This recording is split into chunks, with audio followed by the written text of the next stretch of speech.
On était là-bas en Calabre, et là est née une nouvelle église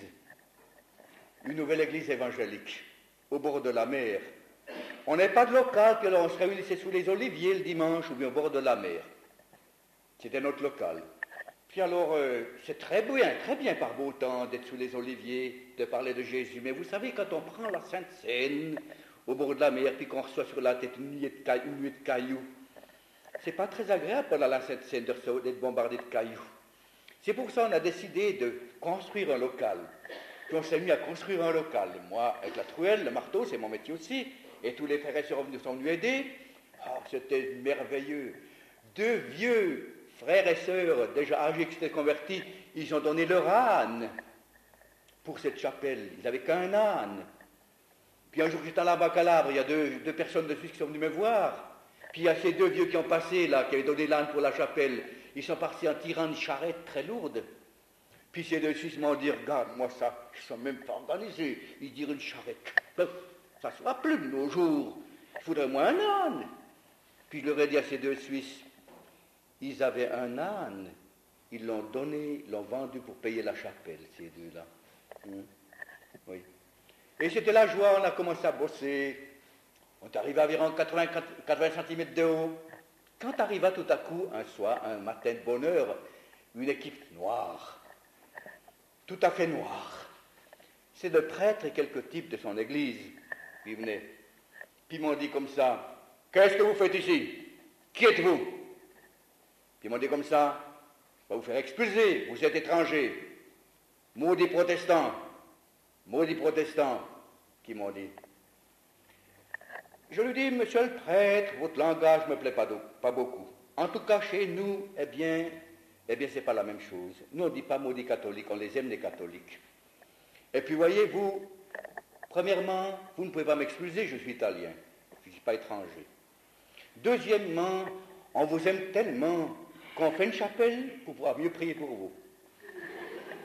Il était tout ahuri, puis il est parti à la briqueterie. Il a ordonné de ne plus nous livrer une seule brique. On n'a plus reçu une seule brique, chers amis. Et tous les matins, on était là devant le chantier, notre équipe d'enfants de Dieu, puis passait en procession.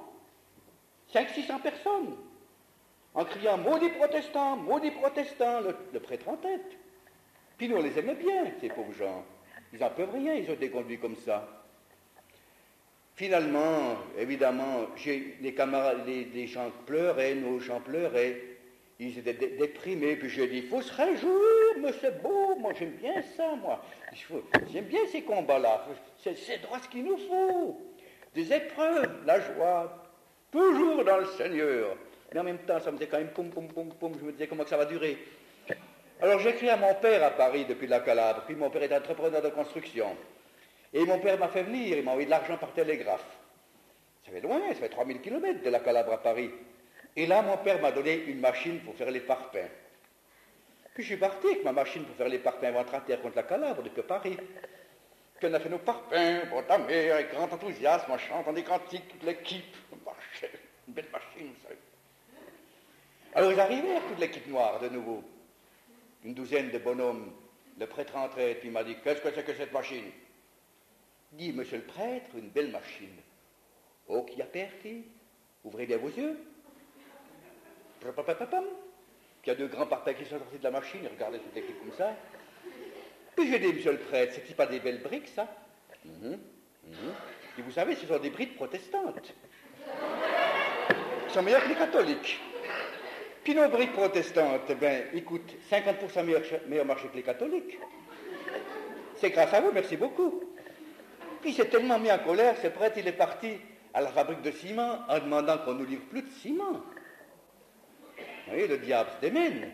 Mais le Seigneur est tellement bien, tout dit qu'il est merveilleux.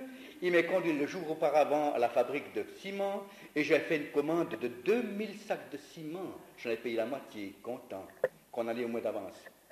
Il arrive un peu trop tard, le prêtre, c'est aussi trop tard, un petit peu trop tard. Mais même 1 minute, c'est trop tard. On avait un contrat en main. Et la salle a été construite. Et maintenant, déjà, elle est trop petite. Trop petite, cette salle, qu'on croyait déjà trop grande. Elle est trop petite. Dieu a béni. Oh, c'est tellement beau, dans ces pays-là, d'évangéliser, de voir la joie de ces gens qui ont passé par la misère. de savoir, eh bien, le Seigneur, il aime ses enfants, il les conduira jusqu'à la fin, et ceux qui se confient en lui ne sont point confus, ils sont comme la montagne de Sion qui ne chancelle point. Et c'est là notre sort à nous, les enfants de Dieu. Voyez-vous, il y a tellement de gens de nos jours qu'il faudrait exhorter, toujours plus. Tout dit qu'il est merveilleux. Vous êtes un enfant de Dieu, vous le dites, mais on ne le voit pas. On serait tenté de poser cette question. Mon cher frère, où est ta joie? Ma chère sœur, où est ta joie? Moi, j'ai connu une dame qui était tellement pieuse. Elle était surpieuse. C'est pas nécessaire, surpieux. Dieu n'a jamais dit d'être surpieux. Elle était tellement brave. Elle disait convertie. Puis elle avait un magasin d'épicerie, puis elle vendait aussi des légumes et des fruits. Et quand elle vendait des prunes, pour que ça fasse juste le poids, elle coupait une prune en deux. C'est pourquoi on l'appelait Madame Demi-Prune. Mais alors on ne voyait pas de la joie du Seigneur sur ce visage, mais rien du tout. Puis elle s'imaginait qu'elle était le Saint-Esprit encore. Oui. Alors voilà qu'un jour, ce qui s'est passé, cette Madame Demi-Prune, c'est un dimanche, il y a son petit-neveu qui s'appelait Robert, que je connaissais bien, il est venu dans la cour là, de sa tante là, puis il commence à chanter un cantique de cette cour, à tue-tête, ce petit Robert qui avait 9 ou 10 ans.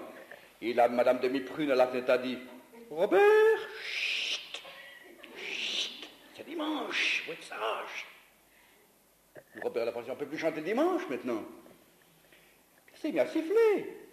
Madame Demi-Prune, chut, Robert, c'est dimanche, il ne faut pas siffler. Chut, le jour du Seigneur. Puis Robert est parti, puis il a vu un coq dans la cour voisine. Puis ce coq qui chante à tue-tête, puis Robert lui a dit, chut, c'est dimanche, ma tante l'a dit. Mais le coq ne voulait pas obéir.